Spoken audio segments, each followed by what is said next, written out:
ಇವತ್ತು ವಿಚಿತ್ರ ಅಂದ್ರೆ ವಿಚಿತ್ರವಾದಂಥ ಒಂದು ಸಮಸ್ಯೆ ನಮ್ಮ ಎದುರಿಗೆ ಬಂದೈತೆ ನೋಡ್ರಿ. ಹೆಂಗೆ ಬದುಕಬೇಕು ಅನ್ನೋದನ್ನು ಗೊತ್ತಾಗ್ತಾ ಇಲ್ಲ ನಮ್ಗೆ. ಇವತ್ತು ಏನಾಗೈತೆ ಅಂತಂದ್ರೆ, ನಮ್ಮ ತಮ್ಮರು ಬಾದಾಮಿಯಲ್ಲಿ ಇರ್ತಾರೆ. ಇವರು ಒಬ್ಬನೇ ನಮ್ಮ ತಮ್ಮ ಒಬ್ಬನೇ. ನಮ್ಮ ತಂದೆ ತಾಯಿ ಇಬ್ಬರು ನೌಕರಸ್ಥರು. ಒಬ್ಬನೇ ತಮ್ಮ. 20 ಎಕರೆ ಹೊಲ ಅದೆಲ್ಲ ನಮಗೆ ಬಂದಿಲ್ಲ. ನಮ್ಮ ತಂದೆಯವ್ರಿಗೆ ನಮ್ಮ ತಂದೆ ತಾಯಿ ಕೊಟ್ಟಿಲ್ಲ ನಮಗೆ. ಬರೀ 2 ಎಕರೆ ಅಷ್ಟೇ ಕೊಟ್ಟಾರ. ನಮ್ಮ ತಂದೆಯವ್ರದ್ದು ತಾಯಿಯವ್ರದ್ದು ನೌಕರಿ ಇಬ್ಬರದು. ನಮ್ಮ ತಮ್ಮಂದು ಏನೈತಂದ್ರೆ TCH ಇದು ITI ಎಲ್ಲ ಆಗೈತೆ ರೀ, ಪ್ಯಾರಾಮೆಡಿಕಲ್ ಎಲ್ಲ ಆಗೈತಿ. 5 ಹೊತ್ತು ನಮಾಜಿ ನಮ್ಮ ತಮ್ಮ. ನಾವು ಕಳೆದ 15 ವರ್ಷದಿಂದ ನಾವು ಬಾದಾಮಿಯ MLBC ಕ್ವಾರ್ಟರ್ಸ್ನಲ್ಲಿ ಇರ್ತೀವಿ. ಯಾವುದೇ ತೊಂದರೆ ಇಲ್ಲಾರ್ದ ಇದ್ವಿ ನಾವು. ಯಾಕಂದ್ರೆ ಅವಾಗ ನಮ್ಮ ತಂದೆಯವರಿದ್ದರು. ನಮ್ಮ ಎಲ್ಲ ಮದುವೆ ಆದವು ಅಲ್ಲೇ. ಎಲ್ಲ ಬೀಗ್ತನ ಆಯಿತು, ಹೆಸರಿಡೋದಾಯಿತು, ಎಲ್ಲ ಕ್ವಾರ್ಟರ್ಸಿನ ಜನ ಎಲ್ಲ ಬರೋದಾಯಿತು, ಎಲ್ಲ ಮುಗೀತು. ಈಗ ಇತ್ತಿತ್ತಲಾಗಿ ಏನಾಗೈತೆ ಅಂತಂದ್ರೆ, ಈಗ 4-5 ವರ್ಷದಿಂದ ನಮ್ಮ ತಾಯಿಯವ್ರಿಗೆ ಏಕ್ದಮ್ ಪಾರ್ಸಿ ಹೊಡಿತ್ರಿ. ಪಾರ್ಸಿ ಹೊಡೆದ ತಕ್ಷಣ ನಮ್ಮ ತಾಯಿಯವ್ರಿಗೆ ನೋಡ್ಕೊಳಕ್ಕೆ ಯಾರೂ ಇಲ್ಲಾರ್ದಂಗೆ ಆಯ್ತು. ನಮ್ಮ ತಮ್ಮನಿಗೆ ನೋಡಿದ್ರೆ ಹೊಲ ಮನಿ ಅನ್ಲಾರ್ದಂಗೆ ಅವನಿಗೆ ಯಾರೋ ಮಾಟ ಮಾಡಿಸ್ಯಾರಂತ, ನಮ್ಮ ಸಂಬಂಧಿಕರೇ ರೀ. ಹೀಗಾಗಿ ಅವನು ನೋಡಾಕ ಎಲ್ಲ ಹಟ್ಟಗಟ್ಟ ಅದಾನ, ಏಕ್ದಮ್ ಫಿಟ್ ಅದಾನ ರೀ. ಆದರೆ ಅವನಿಗೆ ಎದ್ದು ಕೆಲಸ ಮಾಡೋಕ್ಕಾಗೋಲ್ಲ. ಆ ನಮೂನಿ ಒಳಗೆ ಪೇನ್ ಆಗ್ತೈತಂತ್ರಿ ಅವನಿಗೆ. ಬರೀ ಮಲಗಬೇಕಂತ ನಾವು, ಬರೀ ಮಲಗುವಂಥ ಆಸೆ ಆಗ್ತೈತೆ ಅವನಿಗೆ. ಏನೂ ಕೆಲಸ ಇಲ್ಲ, ಏನೂ ಇಲ್ಲ. ಇಂಥ ಸ್ಥಿತಿ ಒಳಗೆ ಅವನು ಏನು ಮಾಡ್ತಾನೆ, 5 ಹೊತ್ತು ನಮಾಜ್ ಮಾಡ್ತಾನೆ. ನಮ್ಮ ತಾಯಿಯವ್ರ ಪೆನ್ಷನ್ ಐತಿ, ಅವ್ರಿಗೆ ಅಕೌಂಟ್ ರೊಕ್ಕ ಹಾಕ್ತಾನೆ ಅವರು. ಅವನು 5 ಹೊತ್ತು ನಮಾಜ್ ಮಾಡ್ತಾನೆ, ಮನ್ಯಾಗ ಬಂದು ನೋಡ್ಕೋತಾರೆ. ಆದರೆ ಅಲ್ಲೇ ಕ್ವಾರ್ಟರ್ಸ್ನಲ್ಲಿ ಅವರು ನಮ್ಮ ತಾಯಿಯವರು ಸಿಟಿಜನ್ಶಿಪ್ ಅಂತೇಳಿ ಅವ್ರಿಗೆ, ನಮ್ಮ ತಾಯಿಯವ್ರಿಗೆ ಒಂದು ವಿನಂತಿ ಮೇರೆಗೆ ಅಲ್ಲೇ ಯಾವುದೂ ನಮ್ಮ ಬಾದಾಮಿಯ ಕ್ವಾರ್ಟರ್ಸ್ ಏನಾಗೈತೆ ಅಂದ್ರೆ, ಯಾರು ಬೇಕಾದ್ರೂ ಬಂದಿರ್ತಾರೆ ಇಲ್ಲಿ, ಬೇಕಾದವರು MLA ಅವ್ರಿಗೆ ಹೇಳಿದ್ರೆ ಮುಗೀತು, ಕೊಟ್ಬಿಡ್ತಾರಲ್ಲಿ. ಹಾಗೆ ನಮ್ಮ ತಾಯಿಯವ್ರಂತರೂ ನೌಕರಿ ಇರ್ತಿದ್ರು. ನಾವು ಕಳೆದ 15-20 ವರ್ಷದಿಂದ ಅಲ್ಲೇ ಅದೀವಿ. ಕ್ವಾರ್ಟರ್ಸ್ನವರೆಲ್ಲರೂ ಅಲ್ಲಿ ನೌಕರಸ್ಥರು ಇದ್ದರು, ಏನೂ ಆಗಲಿಲ್ಲ ನಮಗೆ. ಈಗ ಕಳೆದ 4-5 ವರ್ಷದಿಂದ ಅಲ್ಲೊಬ್ಬರು ನಮ್ಮ ಪಕ್ಕದ ಮನೆಯೊಳಗೆ ತಳವಾರ ಪೈಕಿ ರೀ ಅವರು. ಅವನು ಊರಿನೊಳಗೆ ಮೊದಲನೇ ಗುಂಡಾವ. ಊರಿನೊಳಗೆಲ್ಲ ಮಿಕ್ಕಿ ಬಂದರು ಅವರು. ಮಿಕ್ಕಿ ಅಲ್ಲೆಲ್ಲ ಹೊಡೆದಾಟ ಮಾಡಿ ಓಣಿಯೊಳಗೆಲ್ಲರಿಗೆ ಮಿಕ್ಕಿ ಇಲ್ಲೇ MLA ಲೆಟರ್ ತೊಗೊಂಡು ನಮ್ಮ ಮನೆ ಪಕ್ಕದೊಳಗೆ ಬಂದರು ಅವರು. ಬಂದ ತಕ್ಷಣ ನಮ್ಮ ಮನೆಯೊಳಗೆಲ್ಲ ಹೆಣ್ಮಕ್ಳು ಏನು ಗಲೀಜು ಮಾತಾಡೋದು ಎಲ್ಲ ಆಯ್ತು ಅವ್ರದ್ದು. ಎಲ್ಲ ಗಲೀಜು ಮಾತು. ಮುಂಜಾನೆ ಎದ್ದ ತಕ್ಷಣ ಅವರು ಒಂದು ಶುಭ ನುಡಿಗಳನ್ನು ಕೇಳೋದು ನಾವು. ಕೆಳಗಲಿಂದ ಹಿಡಿದು ಮಾತಾಡುವಂಥ ಒಂದು ಎಲ್ಲ ಪದ, ಕಿವಿ ಮುಚ್ಕೊಳ್ಳುವಂಥ ಪದಗಳನ್ನು ಬಳಸ್ತಿದ್ರು ಅವರು. ಕೊನೆಗೆ ಸಾಮಾನು ಕಳ್ತನ, ನಮ್ಮ ಹಿತ್ತಲದೊಳಗಿನ ಒಂದು ಸಾಮಾನು ಉಳಿಲಿಲ್ಲ, ಅದಕ್ಕೂ ಸುಮ್ಮಾದ್ವಿ ನಾವು. ಕೊನೆಗೆ ಹಂಗು ಹಿಂಗು ಮಾಡಿ ಏನೋ ನಾವೆಲ್ಲರೂ ಕೂಡಿದ್ವಿ. ಅವ್ವಾರ ಅಂತಿದ್ರು ಆ ಹೆಣ್ಮಗಳು ನಮ್ಮ ತಾಯಿಯವರಿಗೆ. ಏನೋ ಬುತ್ತಿ ನಾವು ಕಾರ್ಯಕ್ರಮದ ಕರೀದ್ವಿ, ಹೊಂಡಿತ್ತು. ಈಗ ಇತ್ತಿತ್ತಲಾಗಿ ಏನಾಯಿತು, ನಮ್ಮ ತಾಯಿಯವರಿಗೆ 67 ವರ್ಷ. ಅವ್ರಿಗೆ ನೋಡ್ಕೊಳಕ್ಕಾಗಲಿಲ್ಲ. ನಮ್ಮ ತಮ್ಮನಿಗೆ ಅಡುಗೆ ಮಾಡೋಕ್ಕಾಗಲಿಲ್ಲ, ಒಂದು ಹೊತ್ತು ಗಂಜಿ ಕೊಡೋದಾಗಲಿಲ್ಲ. ಹೀಗಾಗಿ ನಮ್ಮವ್ವರು ಏನು ಮಾಡಿದರು, ನಮ್ಮ ತಂಗಿ ಹಳೆಯರ ಕಡೆ, ನಮ್ಮ ತಂಗಿಯರ ಕಡೆ ಹೋದರು ಅವರು. ನಮ್ಮ ತಮ್ಮ ಒಬ್ಬನೇ ಆದ ಆ ಮನೆಯೊಳಗೆ. ಒಬ್ಬನೇ ಆದ ತಕ್ಷಣ ಅಲ್ಲೇ ಆಜುಬಾಜುದವ್ರಿಗೆ ಆ ಮನೆ ಮೇಲೆ ಕಣ್ಣು ಬಿತ್ತು, ಕ್ವಾರ್ಟರ್ಸ್ ಮೇಲೆ. ಇಷ್ಟು ದೊಡ್ಡ ಮನೆಯೊಳಗೆ ಇವನೊಬ್ಬನೇ ಯಾಕಿರೋದು, ಬಿಡಿಸ್ಬಿಡ್ಬೇಕು ಇವನಿಗೆ ಅಂಥೇಳಿ ಏನಾರ ಪಿತೂರಿ ಮಾಡ್ಕೊತ ಒಂದು ಸರಿ ರಂಜಾನ್ ಹಬ್ಬದೊಳಗೂ ಸಹಿತ ನಮ್ಮ ಮನೆ ನೀರು ಹೋಗಿದ್ವು ಅಂತ್ರಿ. ನೀರು ಹೋದ್ರೆ ಆ ಪಕ್ಕದ ಮನೆ ಹೆಣ್ಮಗಳದಾಳಲ್ಲ ತಳವಾರ ಪೈಕಿ, ಅವ್ರ ಹೆಂಡ್ತಿಗೆ ಅವು ಒಂದಿಷ್ಟು ನೀರು ಅದಾವನ್ನ ನಳ ಯಾವಾಗ ಬರ್ತಾವಂತೇನೋ ಕೇಳಿದಂತ್ರಿ. ಅದನ್ನು ಅವನು ನನ್ನ ಹೆಂಡ್ತಿಗೆ ನೀ ರಾತ್ರಿ 12 ಗಂಟೆಗೆ ಫೋನ್ ಹಚ್ಚಿ ಮಾತಾಡ್ತೀನಿ ಅಂತೇಳಿ ತಪ್ಪು ಮಾಹಿತಿ ಕೊಟ್ಟು, ಅದು ನಮ್ಮ ತಮ್ಮನ ಮೇಲೆ ಒಂದು 10 ಮಂದಿ ಅಟ್ಯಾಕ್ ಮಾಡಿ, ರೋಜಾ ಇದ್ದಂಥ ಅವನಿಗೆ ಎಲ್ಲ ಎಳೆದಾಡಿ ಅದು ದೊಡ್ಡ ಹಂಗಾಮ ಆಯಿತು. ನಾನು ಹೋಗಿ ಕೇಳಿದೆ ಆ ಹೆಣ್ಮಗಳಿಗೆ, ನಮ್ಮ ತಮ್ಮ ನೀನು 12 ಗಂಟೆಗೆ ಫೋನ್ ಹಚ್ಚಿದ್ನೇನವ ಅಂತೇಳಿ. ಆ ಹುಡುಗಿ ಹೇಳಿದ್ಲಿ, ಇಲ್ರಿ ಹೇಳಿ ಹಚ್ಚಿಲ್ಲ. ಮತ್ತು ನಿಮ್ಮ ಮನೆಯಾರು ಹೇಳಿದ್ರು, ಇಲ್ರಿ ಮುಂಜಾನೆ 7 ಗಂಟೆಗೆ ಅವು ನೀರು ಯಾವಾಗ ಬರ್ತಾವೆ, ಬಂದಿದ್ವು ನೀರು, ಒಂದಿಷ್ಟು ನೀರು ಕೊಡವಿ ಅಂತ ಕೇಳಿದ್ರಿ ಅಣ್ಣಾರು ಅಂತ ಇಷ್ಟು ಹೇಳಿದ್ರಿ. ಅದು ಮುಗೀತು. ಮುಗಿದ ಮೇಲೆ ಹೊಟ್ಟೆ ಉರಿದು ಒದರಾಡಿ ಬಂದಿದ್ದೀನಿ ರೀ ನಾನು. ಈಗ ಮತ್ತೆ ಹೋಗಿ ನಮ್ಮ ತಮ್ಮ ಅದನ್ರಿ ಇಲ್ಲಿ ಸ್ವಚ್ಛ ಮಾಡಿಕೊಂಡು 5 ಹೊತ್ತು ನಮಾಜ್ ಮಾಡಿಕೊಂಡು ಅದಾನ. ಏನು ಇದ್ಮೇಲೆ ಅವರು ಏನು ಮಾಡ್ಯಾರ, ಅದು ಮತ್ತು ಮನೆ ಬಿಡಿಸುವಂಥ ಒಂದು ಪ್ಲ್ಯಾನಿಂಗಿನ ಸಲುವಾಗಿ ಏನು ಮಾಡ್ಯಾರ ಅಂತಂದ್ರೆ, ಅದು ಬಾಗಿಲ ಖುಲ್ಲ ಇಟ್ಕೊಂಡು ನಮ್ಮ ತಮ್ಮ ಒಳಗೆ ಸ್ನಾನಕ್ಕೆ ಹೋಗ್ಯಾನ. ಸ್ನಾನ ಮಾಡಿ ಹೊರಗಿನ ರೂಮಿನೊಳಗೆ ಬಟ್ಟೆ ತೊಗೋಬೇಕಲ್ಲ, ಅಂದ್ರೆ ಎಕ್ದಮ್ ಭಾಳ ದೂರ ದೂರ ಅದಾವ ರೀ ಡಿಸ್ಟೆನ್ಸ್. ಎಕ್ದಮ್ ಎಷ್ಟು ಹೇಳಿ, ತುಂಬ ಡಿಸ್ಟೆನ್ಸ್ನೊಳಗೆ ಅದಾವ ಮನೆ. ನಡ್ಬರ್ಕ 4 ಟ್ರಕ್ ಹಾಸು ಹೋಗೋಷ್ಟು ಡಿಸ್ಟೆನ್ಸ್ನಾಗ ಅದಾವ ಮನೆ, ಎದುರ ಬದ್ರ ಮನೆ. ಅವನು ಬಚ್ಚಲಾಗಿ ಸ್ನಾನ ಮಾಡಿ ಬಂದು ಹೊರಗಿನ ರೂಮ್ನ್ಯಾಗ ಬಟ್ಟೆ ತೊಗೋಬೇಕಲ್ಲವ, ಟವೆಲ್ ಸುತ್ಕೊಂಡು ಬಂದು ಬಟ್ಟೆ ತೊಗೊಳಕತ್ತಾನ. ಅಷ್ಟೊಂದು ನೋಡೋದು ಎದುರಿನೊಳಗೆ ಹೆಣ್ಮಕ್ಳು ಕುಂತಾರಲ್ಲ, ಅದನ್ನು ಬಾಗಲ ಮುಂದೆ ಮಾಡಕ್ಕೆ ಬಂದಾನವ.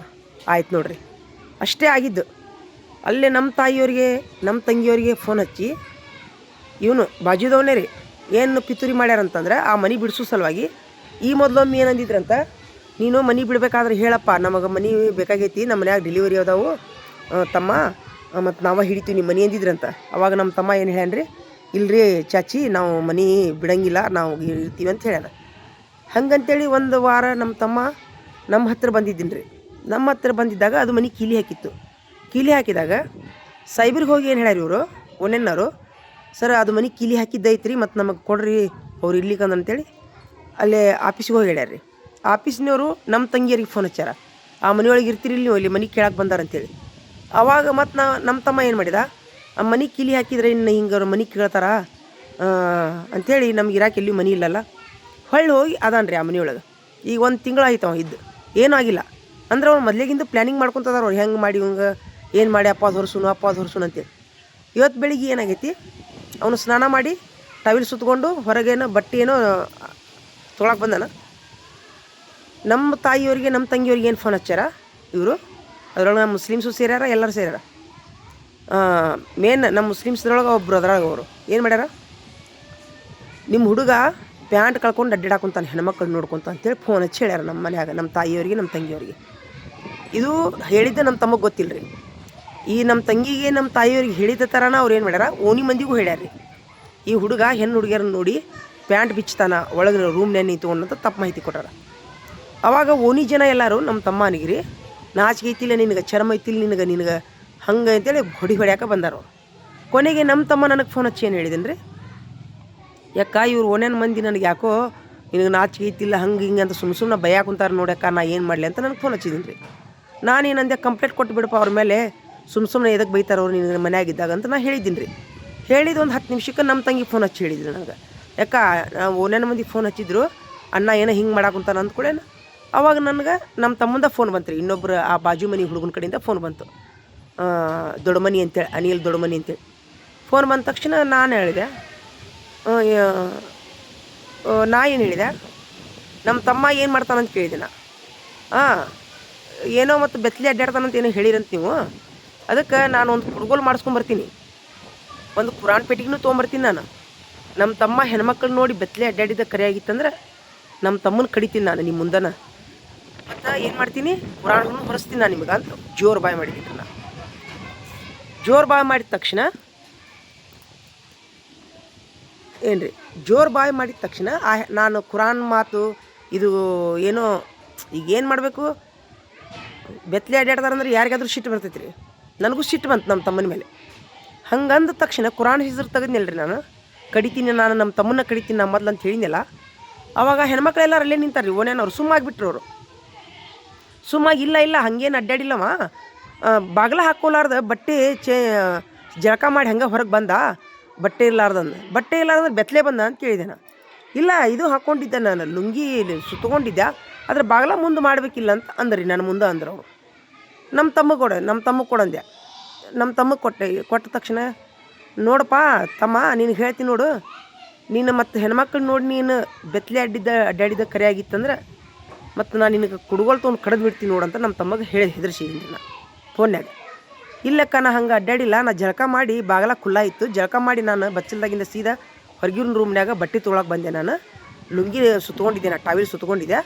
ಅವ್ರ ಮುಂದೆ ಎದುರಿನ ಮನೆಯೊಳಗೆ ಅಕ್ಕಾರ ಕೂತಿದ್ರಲ್ಲ, ಹಿಂಗಾಗಿ ನಾನು ಬಾಗಲ ಮುಂದೆ ಮಾಡಿದೆ ನಾ ಅಂತ ಇಷ್ಟು ಹೇಳಿದೆ. ಇಲ್ಲಿ ಏನಾಯ್ತು ರೀ ಸತ್ಯ, ಅಲ್ಲಿ ನನ್ನ ತಂಗಿ ಮುಂದೆ ಏನು ಹೇಳ್ಯಾರ, ಹೆಣ್ಮಕ್ಳು ನೋಡಿ ಪ್ಯಾಂಟ್ ಬಿಚ್ಕೊಂಡು ಅಡ್ಡಾಡ್ತಾನಂತ ಅದು ಸುಳ್ಳು ಮಾಹಿತಿ ಹೋಯ್ತು. ಇಲ್ಲಿ ನಮ್ಮ ತಮ್ಮಗೆ ನಾನು ಕರೆ ಹಚ್ಚಿದ ತಕ್ಷಣ ಸುಳ್ಳಾಯಿತು. ಹಂಗಾರೆ ಇಂಥ ಒಂದು ಸಿಚುವೇಶನ್ದೊಳಗೆ ಕೊನೆಗೆ ಅವನು ಬಾಜುದವನು ಏನಂತಾನೆ ರೀ, ನೀ ಹೋದ್ಸರಿನ ನಮಗೆ ಜಾತಿಯತಿ ಮಾತಾಡಿ ನೀನು ಸುಳ್ಳು ರೀ, ಜಾತಿಯತಿ ಮಾತಾಡಿ ನಿನ್ನ ಮೇಲೆ ನಾ ಕೇಸ್ ಹಾಕ್ತೀನಿ, ನಿಮ್ಮ ತಮ್ಮನ ಒಳಗೆ ಹಾಕ್ತೀನಿ ಅಂತ ಅವ ಹಾರಾಡ್ತಾನೆ ರೀ. ಇದರ ಅರ್ಥ ಏನು ಹಂಗಾರ, ಇವ್ರ ಕಾಸ್ಟ್ನವರು ಒಂದು ಕಾಸ್ಟ್ನವರು ಎಷ್ಟು ಸುಳ್ಳು ಮಾತಾಡಿದ್ರು ನಡೀತೈತಿ ಅನ್ನೋದು ಒಂದು ನೋವು. ಇನ್ನೊಂದು ನೋವು, ಒಬ್ಬರೇ ಇದ್ರೆ ಏನು ಬೇಕಾದ್ರೂ ಸುಳ್ಳು ಅಪ್ಪದು ಹೊರಿಸಿದ್ರೆ ನಡೀತೈತಾ, ಹೆಂಗೆ ಬದುಕೋದು ಈ ಭೂಮಿ ಮೇಲೆ ಅಂತ ಇವತ್ತು ನಮಗೆ ತುಂಬ ನೋವಾಗೈತಿ ರೀ. ತುಂಬ ಅಂದ್ರೆ ತುಂಬ ನೋವಾಗೈತಿ. ಏನಾರ ಹೆಚ್ಚು ಕಡಿಮೆ ಇವತ್ತು ಮಾನಹಾನಿ ಆಯ್ತು, ನಮ್ಮ ತಮ್ಮನ ಜೋಡಿ ಮಾನಹಾನಿ ಆಯಿತು. ಕೋರ್ಟು ಕಚೇರಿಗೆ ಅಡ್ಡಾಡ್ಬೇಕಂದ್ರೆ ಅವ್ರು ಏನು ಮಾಡೋಕ್ಕೂ ಹೆಸಂಗಿಲ್ಲ, ಕೈಯಾಗ ರೊಕ್ಕಿಲ್ಲ. ನಮ್ಮ ತಮ್ಮಗೆ ಹೇಳಿದ್ನಲ್ಲ, ಏನೋ ಅದೊಂದು ಹೊಲ ಮನೆ ಸಲುವಾಗಿ ನಮ್ಮ ಸಂಬಂಧಿಕರೇ ಅವನಿಗೆ ಹೊಲ ಅನ್ನಬಾರ್ದು ಮನೆ ಅನ್ನಬಾರ್ದು, ಹೊಟ್ಟೆಯಲ್ಲಿ ಆ ಥರ ನೋವು ಆಗ್ಬೇಕಂತೇಳಿ ಒಂಥರ ಮಾಟ ಮಾಡ್ಸ್ಯಾರಂತ ಅವ್ನಿಗೆ. ಇಂಥ ಸ್ಥಿತಿಯೊಳಗೆ ಅವನಿಗೆ ಯಾವುದೂ ಅಂದ್ರೆ ಇದಿರ್ಲಾರ್ದ ನಾವು ಒಂಥರ ವಿಚಿತ್ರ ವೇದನೆಯಿಂದ ತೊಳಲಾಕ ಕುಂತೀವಿ ನೋಡ್ರಿ. ಮತ್ತು ನಮ್ಮ ಅವ್ವರಿಗೆ ನಾನೆಲ್ಲ ಕ್ಲಾರಿಫಿಕೇಷನ್ ಕೊಟ್ಟೆ. ಹಿಂಗೆ ನಮ್ಮ ತಾಯಿಯವರು ಸಿಟ್ಟಾಗಿದ್ದರು ನಮ್ಮವ್ವರ ಮೇಲೆ, ನಮ್ಮ ತಾಯಿಯವರು ಸಿಟ್ಟಾಗಿದ್ದರು. ಮತ್ತು ನಮ್ಮ ಅವ್ವರಿಗೆ ನಾ ಎಲ್ಲ ಕ್ಲಾರಿಫಿಕೇಷನ್ ಕೊಟ್ಟೆ, ನಮ್ಮ ತಂಗಿಗೂ ನಾ ಕ್ಲಾರಿಫಿಕೇಷನ್ ಕೊಟ್ಟೆ. ಅಂದ್ರೆ ಏನು ರೀ, ಒಂದು ಸರಿ ಮಾನ ಹೋದ್ರೆ ಬದುಕೋದು ಅಷ್ಟು ಈಜಿ ಇಲ್ಲರಿ, ಬದುಕನ್ನೋದಿಲ್ಲ. ಆದರೆ ಈ ಥರ ಮಾನಹಾನಿ ಮಾಡೋರಿಗೆ, ಈ ಥರ ಸುಳ್ಳು ಅಪವಾದ ಹೊರಿಸೋರಿಗೆ ಏನು ಮಾಡಬೇಕು, ದಯವಿಟ್ಟು ಈ ವಿಡಿಯೋ ನೋಡೋರು ದಯವಿಟ್ಟು ನನಗೊಂದು ಸಲಹೆ ಕೊಡಬೇಕಂತ ನಂದೊಂದು ಕಳಕಳಿಯ ವಿನಂತಿ. ಮತ್ತು ನಿಮ್ಮ ಜೊತೆನೂ ಇದೇ ಥರ ಆಗುತ್ತೋ ಏನೋ, ನಾ ಎಲ್ಲಿ ಹೋಗಬೇಕು ಈ ಥರ ಸಮಸ್ಯೆ ಆಗಕ್ಕೆ, ಎಲ್ಲಿ ಹೋಗಬೇಕು ಏನು ಮಾಡಬೇಕಂತ ನನಗೆ ಏನಂದ್ರೆ ಏನೂ ತಿಳಿತಾ ಇಲ್ಲರಿ. ಹೀಗಾಗಿ ನಾನು ಈ ಒಂದು ವಿಡಿಯೋನ ನಿಮ್ಮೆಲ್ಲರ ಜೊತೆ ಹಂಚ್ಕೊಳಕುಂತೀನಿ. ಸಹೋದರರು ಸಹೋದರಿಯರು, ನಮ್ಮ ತಂದೆ ತಾಯಿ ರೂಪದೊಳಗಿದ್ದಂಥವ್ರು, ದಯವಿಟ್ಟು ನಮಗೇನರ ನೀವು ಒಂದು ಸಲಹೆ ಕೊಡ್ರಿ ಅಂತ ನಂದೊಂದು ಕಳಕಳಿಯ ವಿನಂತಿ ನೋಡ್ರಿ. ನಮ್ಮ ಜೊತೆ ಆದಂಗೆ ಯಾರಿಗೂ ಆಗಬಾರ್ದು. ಇವತ್ತು ತುಂಬ ನೋವಾಗೈತಿ ನನಗೆ. ಹೀಗಾಗಿ ಈ ನೋವನ್ನು ನಾನು ತಮ್ಮ ಜೋಡಿ ಹಂಚ್ಕೊಳಕುಂತೀನಿ. ನನಗೆ ಏನಾರ ಒಂದು ನಮಗೆ ದಾರಿ ತೋರಿಸ್ರಿ ನೋಡಿದವರು ಅಂಥೇಳಿ ನಂದೊಂದು ವಿನಂತಿ ನೋಡ್ರಿ.